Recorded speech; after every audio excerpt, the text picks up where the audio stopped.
Welcome to Inspire Campfire, a podcast where ordinary people tell their stories of extraordinary adventure. These are campfire stories meant to inspire the rest of us to light the fire within, get outside, follow our dreams, and return to tell our own stories. Ready? Let's strike the match.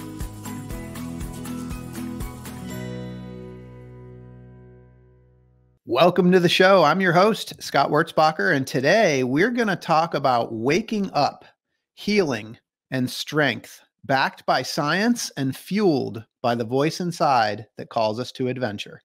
Today's guest is Frank Wiseman from right here in my home city of Charlotte, North Carolina. Frank is an award-winning salesperson, a professional lifestyle and sales coach, a health podcaster, father, husband, and founder of After Drop CLT. Frank has a personal journey of physical healing, both his own and that of a close friend. It's a story that took him up a mountain on another continent with nothing but shorts and led by the one and only Wim Hof, the Iceman, who you may have heard of. Frank was amazed by what he learned through the experience, and when he returned to Charlotte, he and his friends decided to share the life-saving principles he learned by starting After Drop Charlotte. I've had the chance to experience After Drop personally, and today I am so excited to bring you all in on it. Frank, welcome to the campfire. Scott, thanks for having me. This is really exciting to be able to talk about some crazy stories with you. Yeah, some crazy stories and the good that is coming out of it that you're bringing to the world now, and it's pretty awesome. I got to experience it directly.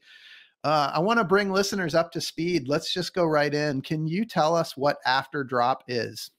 Yeah, man, it's remarkable how much it's catching on. But After Drop, in my opinion, is the first workout program based purely on science, and we are using the term biohacking. You see that a lot anymore, but really using the principles from that I learned through the Wim Hof method, the breathing techniques, the cold exposure, but then working with elite performance with Rich O'Neill to really bring that third component, that third leg of the stool in for complete balance. So you keep movement, which allows you to get not only physical gains, but also more importantly, the mental gains. And mental health is something that I've struggled with through my life, and this has been game changer for me. So I just wanted to share it with the world.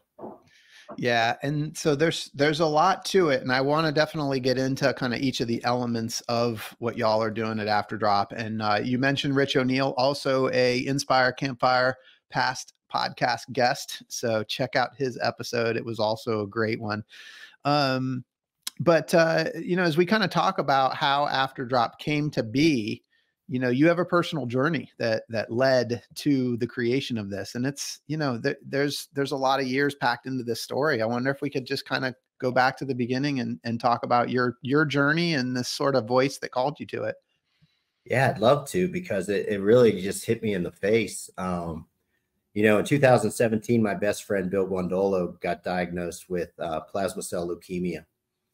I was in Breckenridge skiing, and I get a call from his wife, and Bill wasn't that much older than me. And I hear her crying and says, "Hey, Bill has cancer. He has 7 months to live." Actually, they don't know if he's going to leave the hospital. His kidneys are failing. His liver's failing.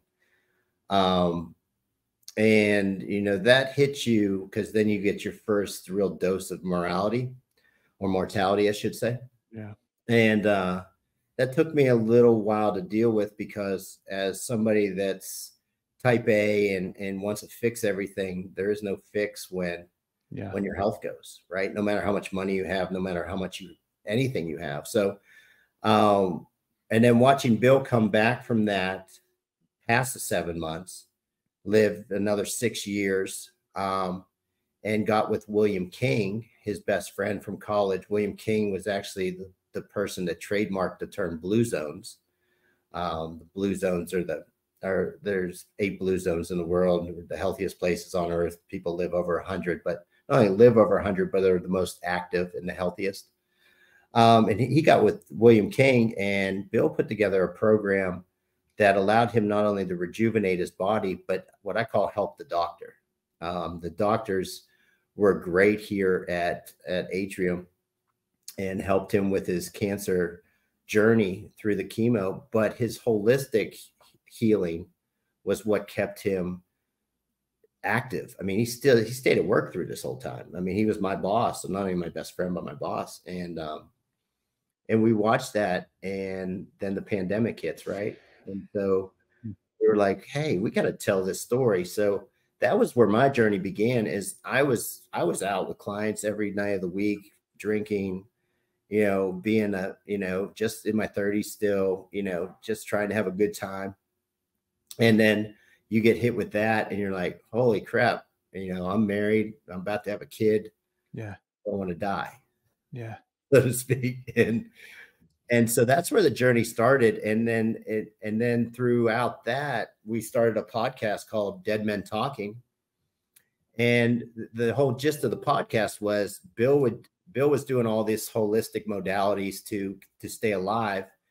And I was trying to make that turn. I was at that crossroads that I didn't want to party anymore. I wanted to be healthier and have balance in my life. So I would test out everything he was doing and would call BS on the things, and it worked. And we tasted some bad things, and I've eaten some horrible things on the podcast. If you hear it, and like my eyes start watering, and then we find out some of it's bunk and some of it's Instagram selling, but some of it really works. And so that was where the journey began. And then through that, I ran into Wim Hof, and we started watching the videos, and Bill started getting in ice, and Bill started doing the breathing, and I started doing it, but we weren't doing it religiously, but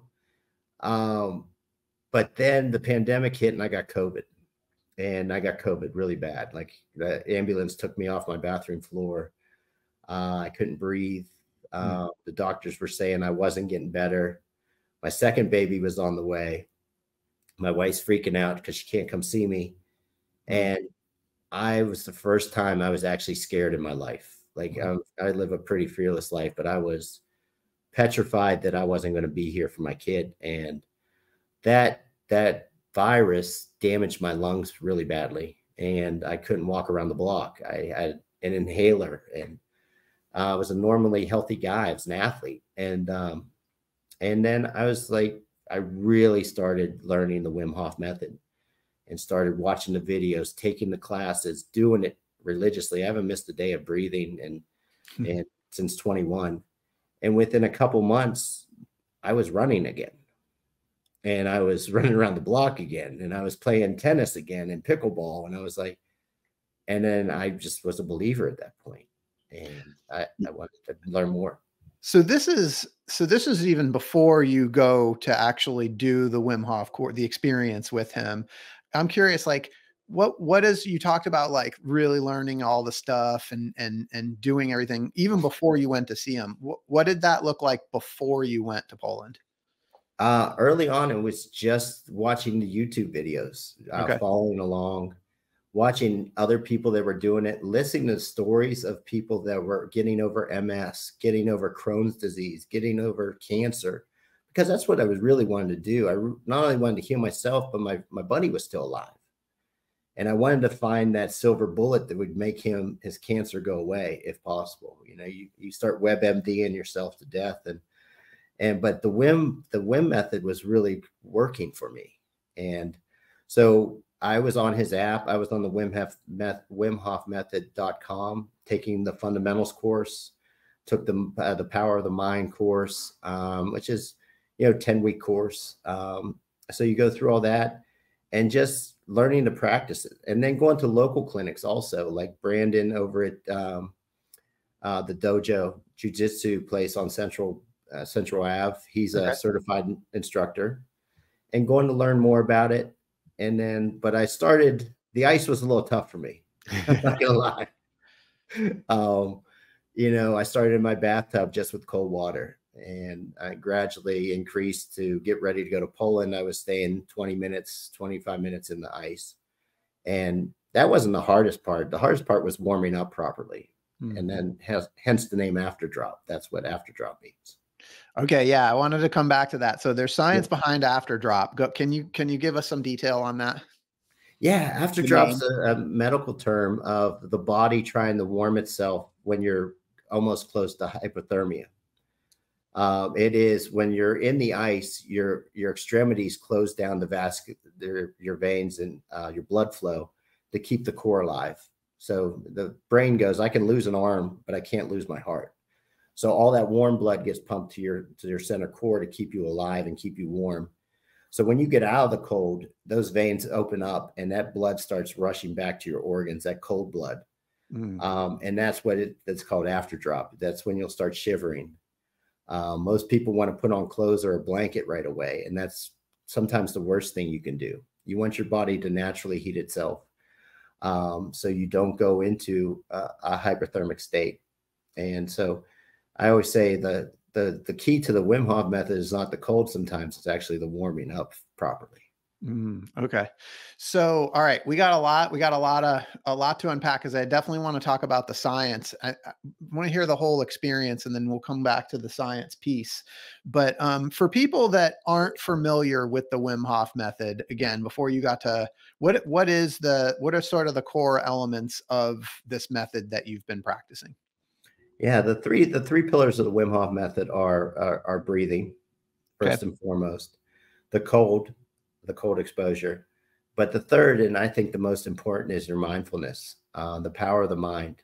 Wim holds 26 world records for climbing to the death zone in shorts and no shoes on, climbing Kilimanjaro in 2 days, and being able to acclimate his lungs without getting, altitude sickness. Running the polar ice cap in his bare feet, a marathon, running the desert with no water. And so the power of the mind, and along with the breath work and the cold, it strengthens the body, strengthens your mind, and gives you an overall just being strong and happy. Those are his key terms. Like, Wim says, I want you to be strong, happy. Strong and happy. That's what we're going for. And that's what you really get to feel when you go and experience time with him, because he's a remarkable individual. Yeah, I want to hear about that. So you already were healing before you went to Poland. Like this stuff was working for you. Correct. Yeah. I haven't had a cold since 2021. And I have 2 little kids. I have a 2 and 4-year-old with green boogers in their nose constantly. So I know it works for me. I don't know if it works for everybody, but there was 400 people on that mountain with me that all said it worked for them. And some of them had some really, really bad diseases. Yeah. So, all right. So take me from, I'm watching some YouTube videos, I'm doing some of these techniques at home, to like, I'm going to go to Poland and spend time with Wim Hof. How do you go from point A to point B there?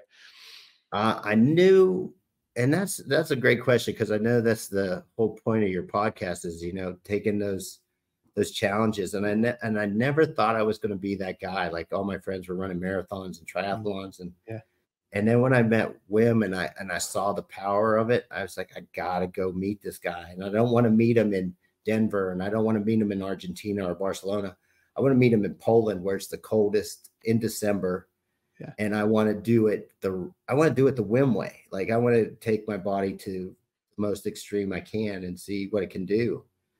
And so the going up to that point was watching all the videos, learning as much as I can, but committing to the practice. And it's the commitment to the practice and the discipline, no matter how hard it is the key to making that trip very, very enjoyable. Yeah. So can you kind of walk us through what happened and the experience that you went through in Poland?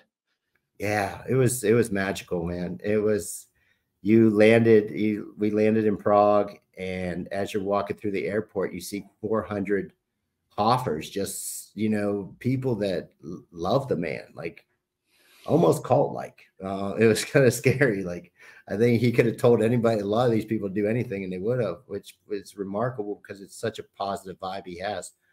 But getting to know, and we were one of the few Americans over there, a lot of people from the UK, a lot of people from Germany, and from all different walks of life. I mean, I met this woman with a chronic lung disease that she could barely walk. I met people with MS there, cancer survivors, and all of them had the same story, that the Wim Hof method has changed their life and gave them a new. I mean, one lady with the lung condition, she climbed the mountain right beside me. I mean, and I'm reading the WhatsApp right now, and she's like, they're cutting my medication in half. There's, I'm not on as many steroids as I was, which were tearing up her stomach. Now, with going up to the mountain, did she want to turn back at times? Yeah. Yeah. Because it was hard for me, but it was definitely hard for her. And she just, through the breathing and the technique and just staying focused and keeping that mental edge to you, man, you watch people do remarkable things. And so it wasn't all about me, but just watching the people around me just inspired me. Yeah. And so how many people were in the group that you were with? There was 30 of us and we were on the red team. Okay. So there was different teams. Yeah. Okay, cool. So 30 of you, and you're there directly with Wim Hof. How long are you there? We were there for 5 days. Okay. And training with Wim. We were with Wim every day. Wim was there every day. One day we were walking up to the waterfall, and all of a sudden Wim walks by barefoot, like a tribal robe on and a bongo drum. And he just walks right by you, high-fiving you. And we're wanting to jump off a waterfall and through the ice. And he's up on the hillside playing drums and singing and taking pictures with us. And it was just cool, man, to see somebody I didn't feel like he was about the money for him. It was just about sharing this knowledge that he's found through what he went through some really rough times. His wife committed suicide and he was, living on the streets and drug addict and, all this stuff. And then to come and to create this is just unbelievable. Yeah. And what was the kind of like the daily schedule for you? We woke up, breakfast, then we broke off into our groups, and I was with Daniel Segobar. He was a certified instructor from Croatia. And he was as knowledgeable as Wim. Like, he had a different way to do his practice. So we went through all the different types of breathing. Wim's practice is basically based on Tumo breathing, which is learned from the Tibetan monks, how to heat your body. Yeah. Tumo, right? Tumo breathing. Yeah, Tumo. Yeah. And so we learned that. We did a breathing practice for an hour, sometimes 2 hours, learning the science, learning the physiology, learning the chemistry of the body, because that's what the Wim Hof method and the breathing really does. It lets you become the alchemist. It's truly proven through the scientific studies in many universities that you can control your autonomic nervous system when everybody said you couldn't. Wim has proved that over and over again. And so we really learned that physiology.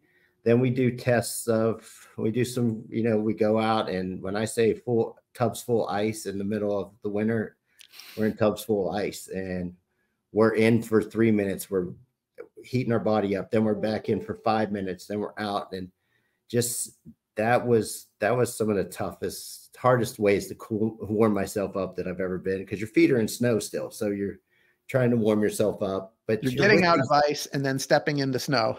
Yes, sir. Yeah. Yeah. Wild. But you're with such a good group of people, like the camaraderie makes it doesn't feel as hard, if that makes sense. Yeah. Everybody's laughing, and I trained before I went there thinking it was going to be harder than it wound up being for me. But there was people that had never been on ice before at the Wim Hof Winter Expedition in Poland. And I mean, families that came together, and I watched them go in the ice for the first time and have to stay in for 10 minutes. And you want to talk about some facial expressions. I mean, and nobody wants to be the person that jumps out early. So, man, I love it. Okay. And then there was a mountain involved. Yeah. Mount Snezka, which is about 1,600 meters high. Okay.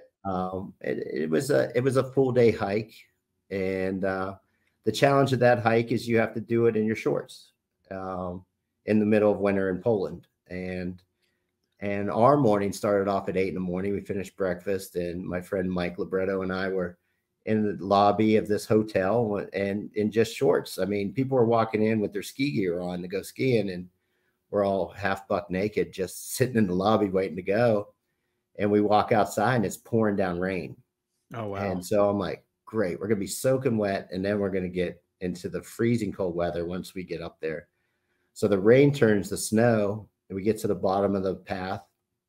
We start climbing and it's just gorgeous, man. It is the most gorgeous, untouched earth you've ever seen. Just snow everywhere. And you could see Czech Republic off in the distance. And it's just gorgeous. And we're hiking up in a single file line straight up the mountain. And then you cross that tree line and the wind kicks up to 20 miles an hour and the snow comes down heavier. And you're throwing snowballs and you're laughing and your skin's as red. It looks like you're sunburnt. And you just keep going. And it's, 4 hours. So, to the top, you just keep it. And I think it was -11.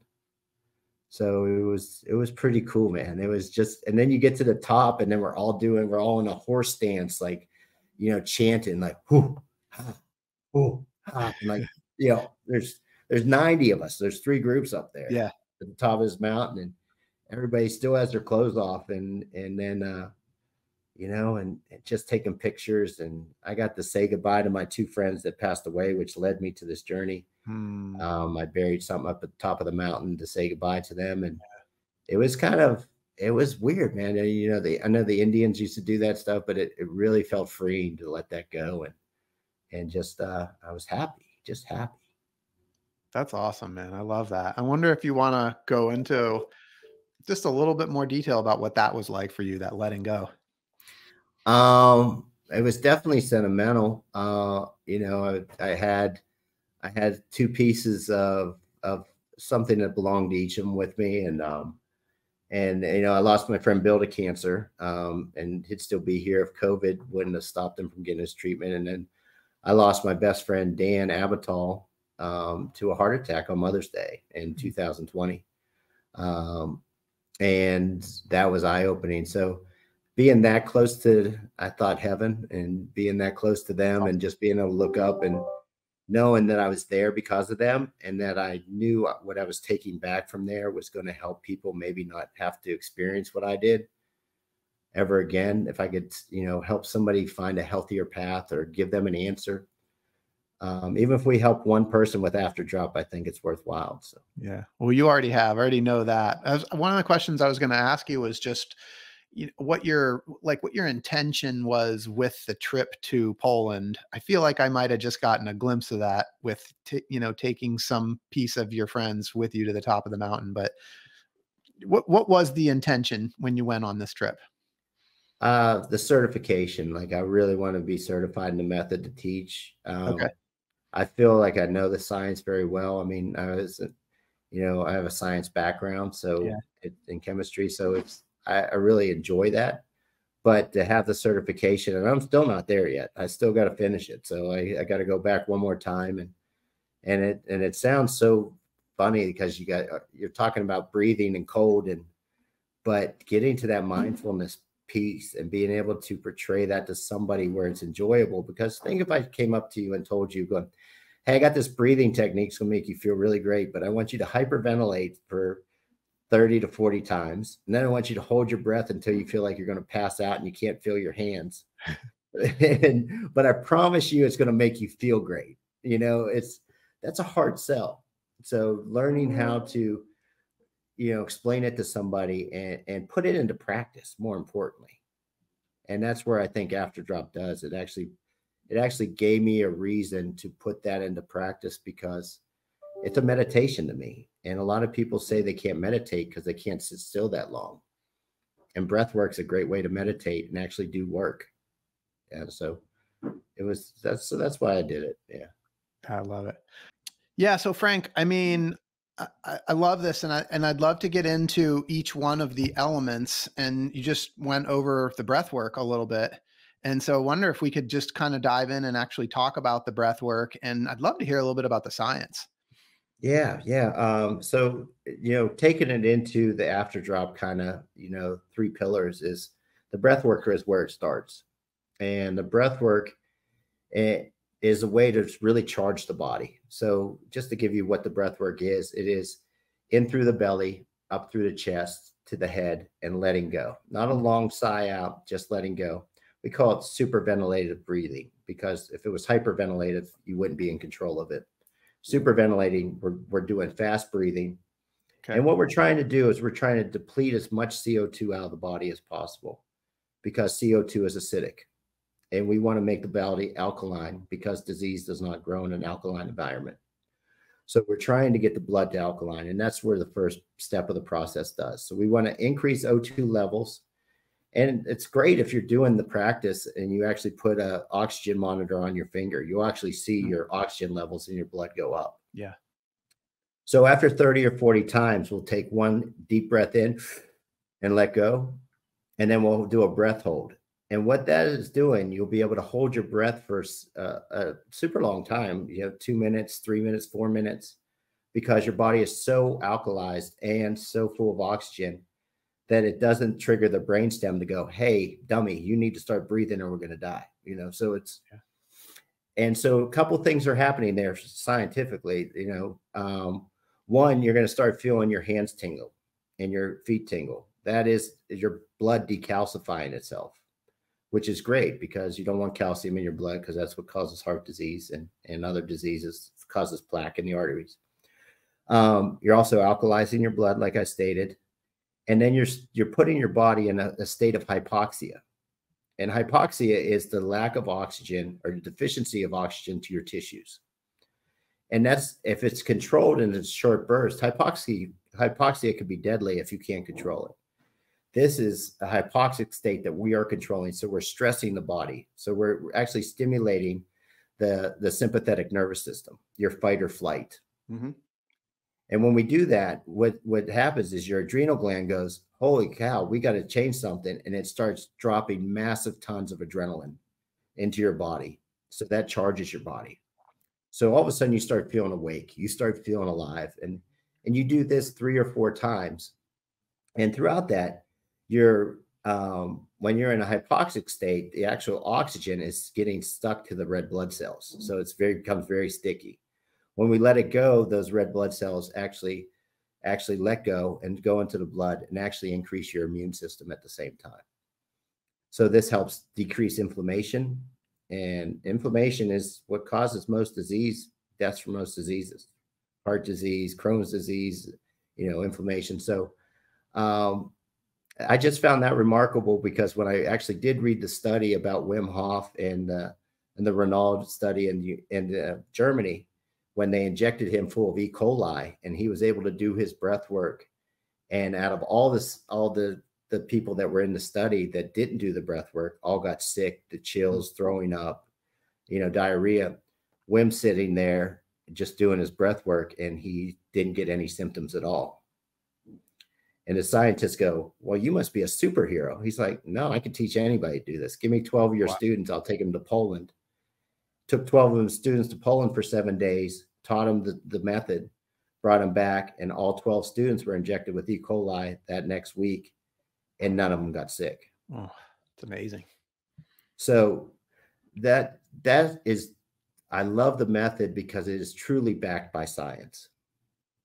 I mean, you hear Huberman's talking about it. You hear Brecka from 10X Health. He talks about breath work.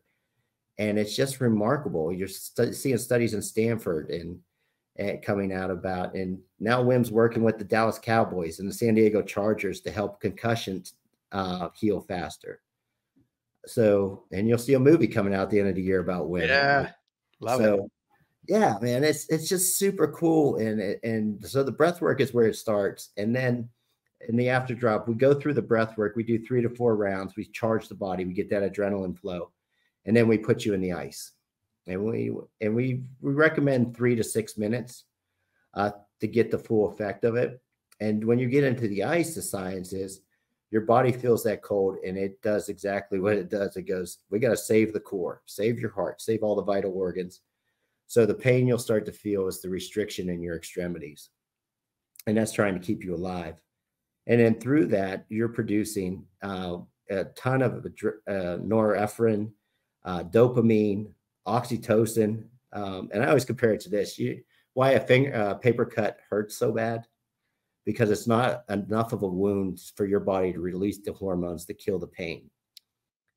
So our bodies actually produce all the drugs that people do to get high and stuff. We produce that naturally. Cannabinoids, oxytocin, dopamine, serotonin, all these hormones that through the cold will start to fire at enormous levels. And this is where the cold has really helped me get over my depression and anxiety and actually reduce my stress. I cannot even tell you. My wife tells me to get in the cold every day. She thinks it's the best thing I've ever did. And it's because of that dopamine dump. That's your motivation hormone. That serotonin dump, that's your happiness hormone. So if you're happy and motivated, that's a great day. And I honestly, since I've been doing this, I can't remember having a really bad day. And I know that sounds crazy. And then the last part of the after drop, and this is where it really came together for me, is because I was feeling healthy and I felt great, but my body was breaking down. I hit 40 and I'm like, I got to work out harder. I got to do more. I got to go to HIIT training and boot camps and doing all this. Well, felt like I was working out 4 days a week. And I felt like I looked great, but I was injured all the time. And I had an Achilles problem that I couldn't walk after playing around the golf. It just was a golf ball. And I met AJ Klein, who lives across the street from me with the Buffalo Bill. Used to play for the Panthers too. And I asked AJ, I go, who fixes you? They get you on the field in a week. And he goes, well, go see Dr. Laura down at Rogan Spine. Yeah. Yeah, I think you know Dr. I do. Laura. Yeah, I do. she saved my life, man. She walked in there. I told her about my ankle. She made me do a couple exercises. She goes, nothing wrong with your ankle. She goes, your left hip doesn't fire at all. And I was like, I'm in great shape. She goes, no, you're not. She goes, showed me why I wasn't. And then introduced me to Rich. And then Rich showed me true way of working out, the right way, building the foundation properly through alignment, stability, and power. And I'm walking again. I'm jumping rope again. I'm sprinting with my kids again. And I start telling Rich about Wim Hof. And then we start talking about the science, because his is all backed by science. And I go, why don't we put these things together and create a workout program that does it all, man? Like, it really checks all the boxes: hormone balance, longevity, power and happiness. And you put it all together into one program and we're able to do it 10 times cheaper than if you did all these things separately, because I'm paying $600 a month when I'm going to a chiropractor, a spa to do cold plunges, going to HIIT training at Barry's boot camp or wherever I was going, which I used to. And you add all that up and I'm like, who has the time to do all that, number one? Yeah. And who has the money? So we wanted a program that everybody could afford and be inclusive to, if you're 20, 30 pounds overweight, you could do our program. If you're an elite athlete, you should do our program, because 9 times out of 10, you're not aligned and you're working out wrong, and you're going to get hurt. So it's meant to be for everybody, and it's meant to be affordable, and it's meant to be fun and create a community.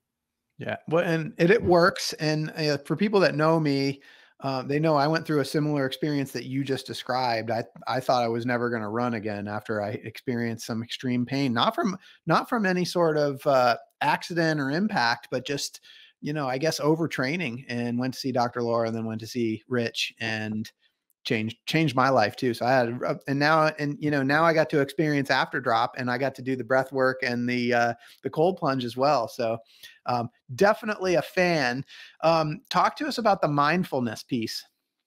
Yeah. The mindfulness piece is the hardest, right? So getting in the ice never gets easier. It's the one thing I tell people. I've been doing it for years now.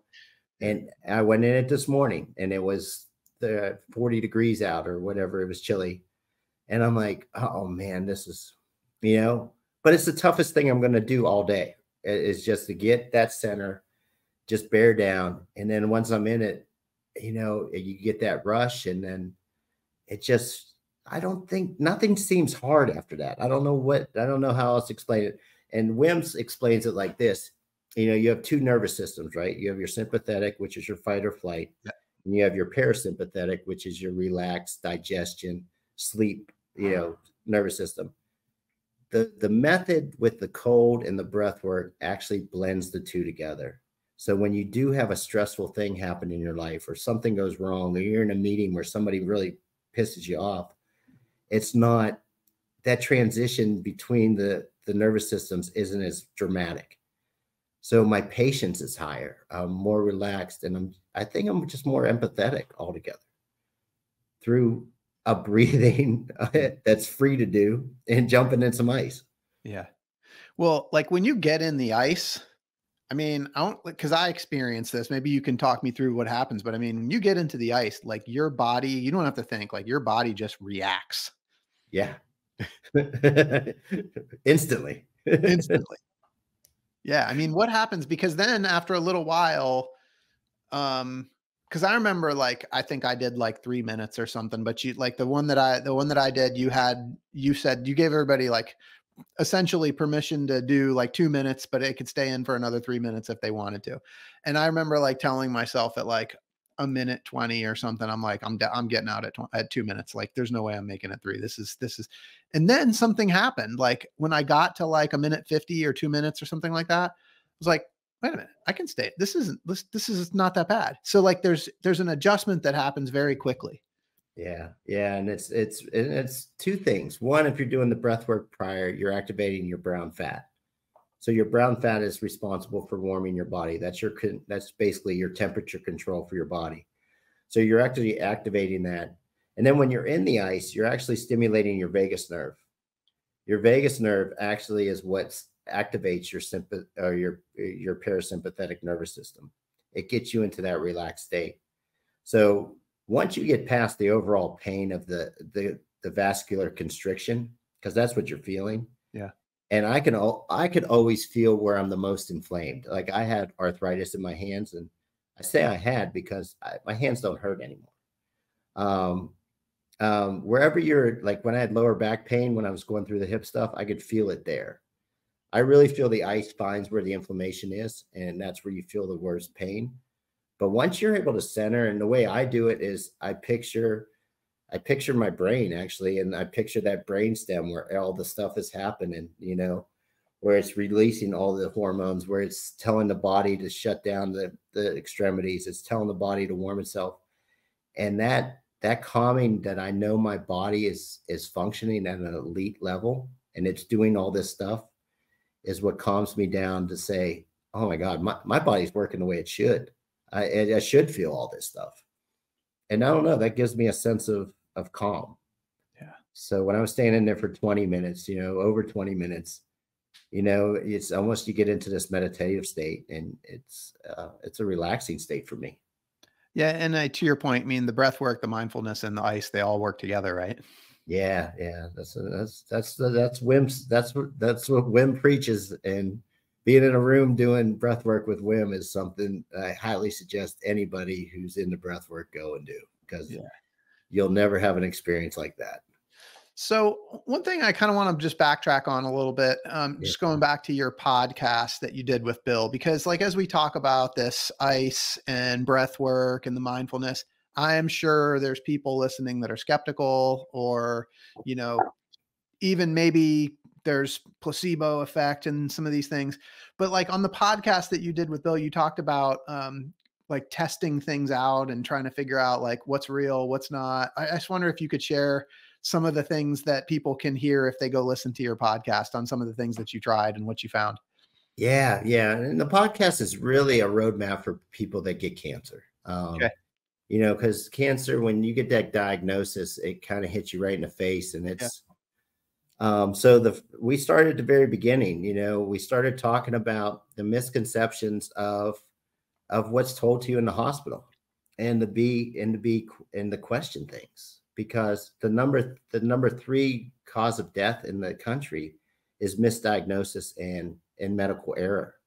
There's a lot of great doctors out there, but there's also nurse practitioners that are involved, and there's a lot of people involved. So having the right advocate and having somebody that can have your back when you're going through there. So that was one of the things that we tested. It wasn't an actual product or a method, but it was because somebody told me I had cancer before I knew Bill.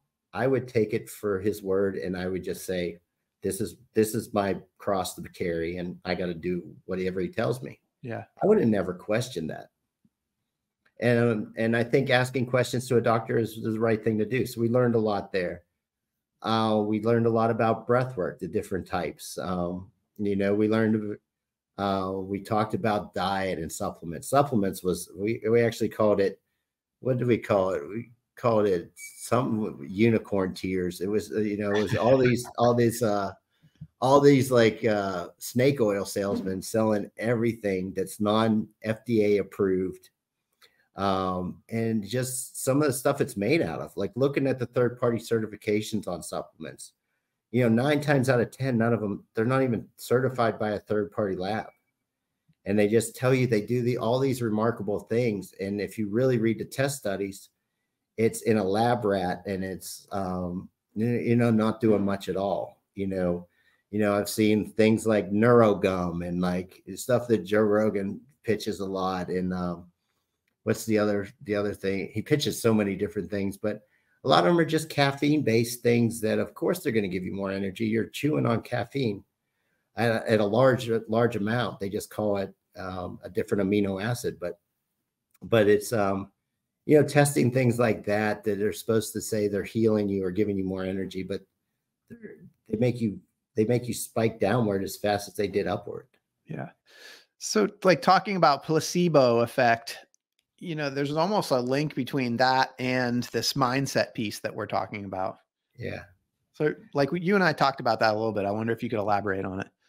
Yeah. Placebo effect's real, right? It's proven in laboratories all over the country. They always have a placebo group, and a lot of them have the benefits. I mean, you look at Joe Dispenza, I don't know if you know his story, yeah. But Joe broke his back and on a mountain biking, and he says he healed his body with his mind. He was not going to have the surgery that was going to fuse his back together, and he believed in the power of power, the power of the mind.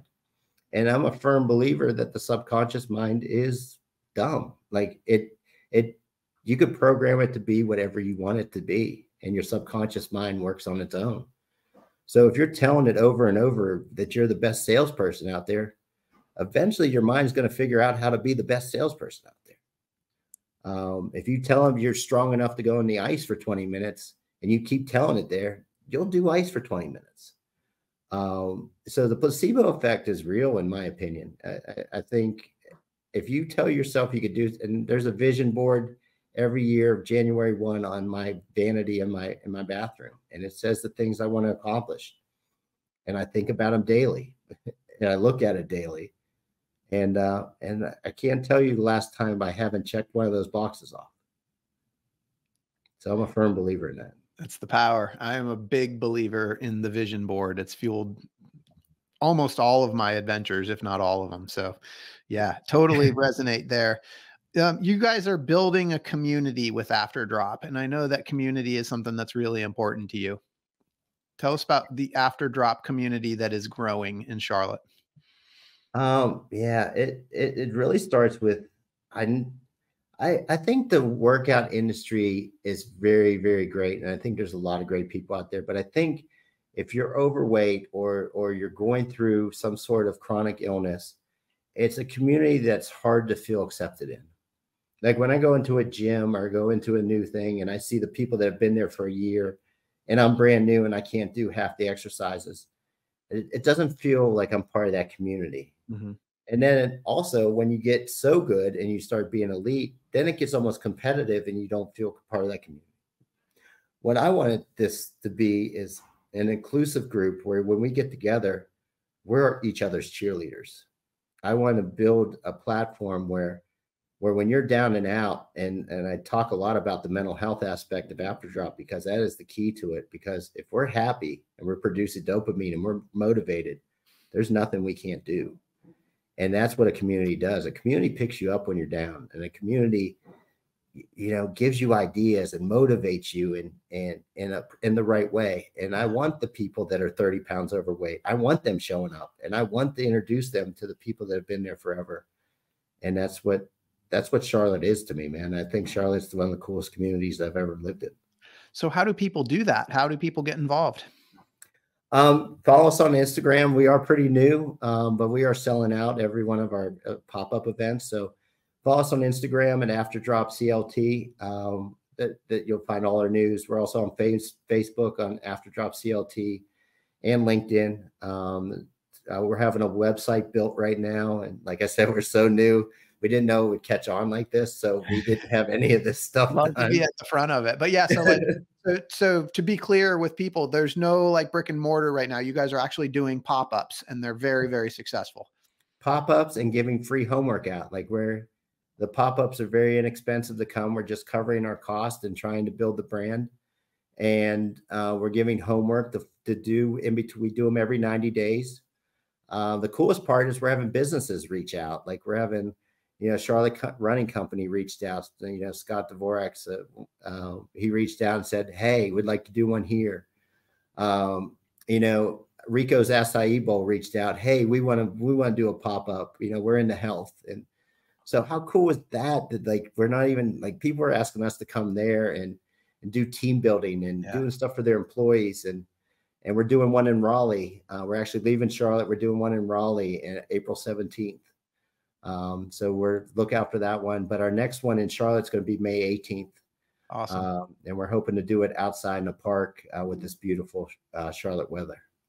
What's the vision for the big picture vision for Afterdrop?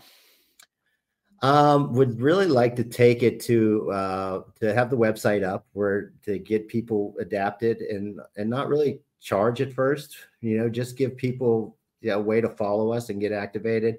But the bigger vision is to have a subscription-based model based on the learnings from Rich O'Neill. I mean, Rich, if you're an athlete or professional athlete and you get injured in Charlotte, you go to Rich. And Rich knows how to build somebody that, if you want to do yoga, you want to do a boot camp, you start with Rich and build the foundation first, and then you can do anything. Our motto is, we want you to perform at an elite level for a lifetime. And that's what we want. We don't want you getting hurt. If you're not hurt, I always say aging is just a pursuit of being still. Once you stop moving, that's when you're old. We keep moving, we stay young as long as we want to. Look at Betty White, Yeah. So I think I want to just acknowledge the sort of progression, because we do have similar stories in terms of like the health and the kind of the strengthening. This stuff works when you're injured and you are in a place where you need healing. It works when you're moving from healing into a place of strength, and it works when you're already strong and you just want to like get stronger and continue to improve. And I think one of the things about like this podcast specifically is about adventure. And I think one of the things that like is, as I moved from that journey of thinking I was never going to run again to like ultimately climbing Kilimanjaro and doing some other awesome things, is like, for me personally, I want to stay adventure ready. Like, I want to always be ready to go do something. And so like, I guess, what advice do you have for people, adventurers in particular, would-be adventurers that are listening to this podcast that are interested in this whole experience? Oh man, yeah, I've seen some of the people you interviewed. I think they should be telling me that. So it's is my only advice is to build the foundation properly first. Is get your body aligned and stable. Rich always says you don't take the car on the track if the wheels aren't aligned and the bolts aren't tightened down. So even if you're a D1 athlete, or I mean, there's some people that show up at Afterdrop that are specimens. Like when they take their shirt off to go in the ice, I'm like, good Lord, why are you here? You look like Superman. Like, and so, but then when they start working out with Rich, they're like, no wonder my knee's been messed up and I have meniscus issues. And, really, aligning, getting the tires aligned, and then we bolt you down as tight as we can. Then let's put you on the track and put you in 6th gear and let's run. But let's do it right first. And that's where whether you're in Charlotte or not, but look for somebody that looks at alignment and stability first, and then adding power. Because when you're 80 and you're getting off a toilet, it's one power rep. You're not doing 10 reps. You're one power max effort to get off that toilet without using a handle. And that's the coolest thing. You want to be able to move until you're ready to leave, right? Yeah, that's it. I mean, the stuff works. I've experienced it myself. And I know that what you guys are building it's amazing. It's only going to grow. And at some point, it's going to get so big and you're going to help so many people that Hollywood's going to pick up on your whole journey. And they're going to want to make a movie about Frank Wiseman. And I want to know when they do, who's going to be the Hollywood actor that's going to play you in your movie? God, man. I mean, if I could pick anybody, it would have to be Sean Penn, man. There's no bigger badass, in my opinion. Wow, that's a great one. I love that. And what's the movie going to be called? Rug Burns. Rug Burns. Yeah, and that's because my whole career, which allowed me to do this, is I work for Tarkett, and we're a carpet manufacturer, flooring manufacturer. And my friend Bill, who passed away, we always talked on the podcast that if we ever wrote a story about this, we would call it Rug Burns, because sometimes you have to go through a little pain to get pleasure. And so, man, that's a mic drop right there. I love that. Rug Burns, starring Sean Penn. Frank, this has been such a fun conversation. I learned a lot too. Thank you so much for spending some time with us today. And for those listening, I hope you've been inspired today as much as I have. I hope Frank's story has encouraged you to listen to the voice inside that calls you to adventure, because we want to hear your story next. If you have a story to tell or just need a nudge to create one, please send me an email. We'd also appreciate it if you'd help us spread the word by leaving a review and sharing or tagging Inspire Campfire in your social media. And until next time, I want to encourage you to get outside. Thanks for listening. Frank, thanks so much for being here. Hey, thanks, Scott.